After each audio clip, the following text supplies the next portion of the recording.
So you know that Kamala Harris is in deep trouble and her campaign is in a downward spiral just for the fact that they call the big guns. In this case, Barack Obama went to some place to scold black people for not, being more supportive of Kamala Harris. And then he gave a speech as well. And well, this didn't go well. Only from the beginning, before we hear a single word of the former president of the United States, we see his body language is, it's not that confident. You see his hands on his pockets. He's not, upright as he uses to. He's rather tall, by the way. And, well, he was like just casually walking around. You see that the gentlemen that were surrounding him, were not the most engaged. We're talking about black voters for Harris and Walz. But then let's see what was he talking about. What were his words, so we can figure out more of his body language. Is that we have not yet seen the same kinds of energy and turnout in all quarters of our neighborhoods and communities as we saw when I was running. Yeah, it could be, Barack. It could be because of the fact that, Kamala Harris is not you, as we saw in a clip that she said that, I am not Joe Biden. That is obvious. And she is not Donald Trump. That is more than obvious as well. And no, she is not Barack Obama. And this is, this is not that era, Barack. That ship has long sailed off the coast. That is not going back. And you can see that the guy is really pissed only because his facial expression and that smugness on his brow is like he wants people to react. But the problem is the product, Barack. The problem is the product. It's not that people don't want to go and that there's people that are going to vote blue no matter what.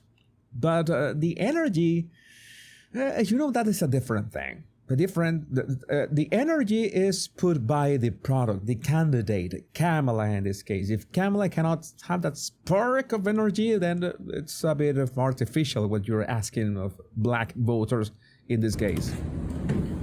And you see, there's also, notice what he did with his mouth. Like he's really... Oh, this is a bit of contempt in there. In slow motion, so you can... Oh, it's like very disappointed. Barack is really disappointed. You are letting us down. You're letting your community down. You're letting your brothers down. Now, I also want to say that seems to be more pronounced with the brothers.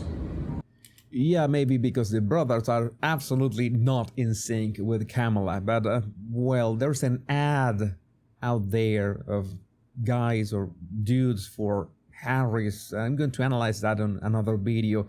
And I don't know, I need some stomach for that, but I will analyze it. So if you don't mind, just for a second, I'm going to speak to y'all directly. Okay, that is a really smug attitude. I don't think that is the best attitude, especially with so a few people around him. And say that when you have a choice that is this clear, when on the one hand you have somebody who grew up like you, in a middle class neighborhood or whatever Kamala says, it's Barack, you forgot to say the words. You forgot to say the magic words. Middle class. You forgot that. It's baffling. How could he forget something that Kamala has said around like 50 times in 2 months? I think that's our new record. Knows you. Went to college with you. Understands the struggles and pain and joy that comes from those experiences. I think I really thought that someone told me that I thought that Barack Obama was a better speaker, more spontaneous, but so many people telling me next, no, he was never a good speaker. He was good at reading teleprompters. He was never good off the cuff. And I'm beginning to believe that, yeah, I was wrong about him. Yeah, very good written speeches. Someone else must have written that for him. People have that kind of job. And you can learn how to read them with a rhythm and cadence that is impactful. But off the cuff, improvising, yeah, that takes maybe that takes the right stuff. You said to work harder and do more. Do more. And overcome. This has to be one of the less inspirational speeches ever. I think Barack should have seen, I don't know, a collection of Disney sports movies. I love those sports movies from the 80s and 90s. You remember that Touchstone Pictures, where you saw any sport whatsoever. The movie made by Disney and or by Touchstone Pictures, I think that those were the producers. You know that you were in for an inspiring movie. I remember, I don't know if that was from Disney or Touchstone Pictures. Remember the Titans, for example, that had good speeches. But no, this ain't it, Barack. You lost your edge. You lost. Enjoy your retirement, bro. You have to enjoy your retirement. And achieves the second highest office in the land. Okay, whatever. Oh, I almost went deaf with that. We normalize this audio levels because I don't want to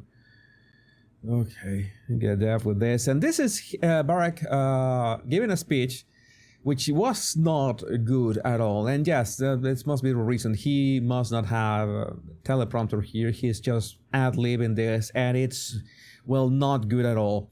Again, Kamala Harris must be desperate. The Democrat Party must be desperate that they put Obama out there. And Obama knows the stakes for the Democrats. And I thought that he could, try a little harder. He's asking voters to, what he said, harder and do more to overcome whatever. But he's not doing that himself. That is a bit of hypocritical, right? But let's listen to the tweet in all caps, the ranting and the raving about crazy conspiracy theories. He's talking about Orange Man Bad, of course, because that is the hot topic these days.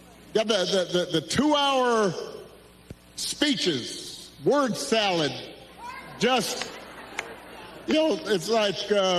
Yeah, you see that even his voice fails him. He has this... that goes... At that moment, it was really painful to hear. Salad, just, it's like Fidel Castro. Just on and on. Constant attempts to sell you stuff.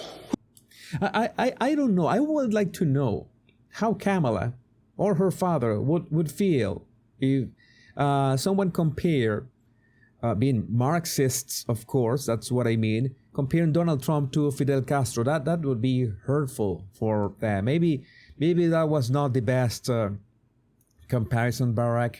It's like maybe Kamala did not like that. This election's going to be tight because there are a lot of Americans. Notice how he is improvising. He's improvising because he says that this election is going to be tight. But I know that his intention is to promote that people go and vote. But the problem is saying that the election is tight. You're implying that, that Donald Trump has a very good chance of winning the presidency of the United States. So that's why he made that pause. He said, okay, that did not, I should not have used those words. That works. That works for Donald Trump Because you know that he is in this case the not sitting guy in office, and you know what happened in 2020, and that's why he's, well, this is gonna be tight, or this is gonna be, you know, it's gonna be these circumstances that we have to deal with, but it would help if you go and vote. But it doesn't ring the same for Obama. No. Election's gonna be tight.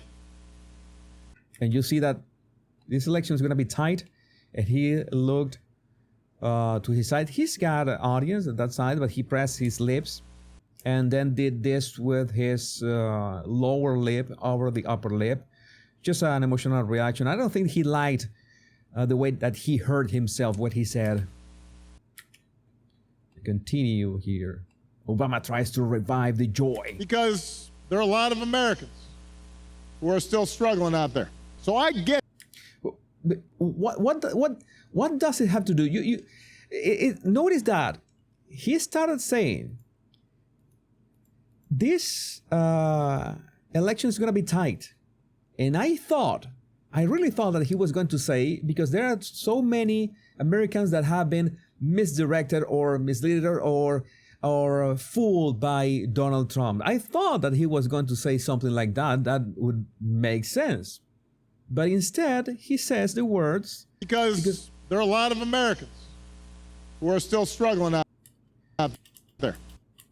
Yeah, that's like saying that, well, not Biden, not Kamala have done a good job, so that's why it's tight. So they are, well, they lied Donald Trump's economy better, but he has he had some sort of remedy for that. So I get it, why people are looking to shake things up. I mean, I am the hopey changey guy, so I understand people feeling frustrated and feeling we can do better. What I cannot understand is why anybody would think that Donald Trump will shake things up in a way that is good for you. Yeah, it was not that good a speech. It was, definitely the guy off the cuff. It's no good. He should have used a teleprompter, make someone write a speech for him. That would have gone better, but it's not like I'm complaining. This is just the proof that this party, Democrats, are desperate. There are all these reports that Kamala's campaign is not doing well at all. We see the numbers on Polymarket, we see the numbers on Real Clear Politics, but at the same time, we see the interviews for ourselves. And so many people, I understand that some people are going to vote blue no matter what. You could put a literal rock, not Dwayne Johnson, a literal rock as candidate, and people are going to vote for the rock. No, I mean, there are people that still can be convinced otherwise, and no, this is not it. I mean, the Kamala interviews, because it's worse and worse and worse. That's what making these people get desperate. That's what they just pull Obama. Just go there and speak to an audience, and maybe he was not prepared. Maybe they told him in barely hours or maybe one day of preparation. That's why he's giving such lousy speeches. But that is the current situation of the elections, and we are less than 1 month away the election itself. So I would love to know what do you think about this in the comments. Remember to download my 100 body language tips right in the description of this video. My name is Jesus Enrique Rosas. I'm the body language guy. Much love and bliss.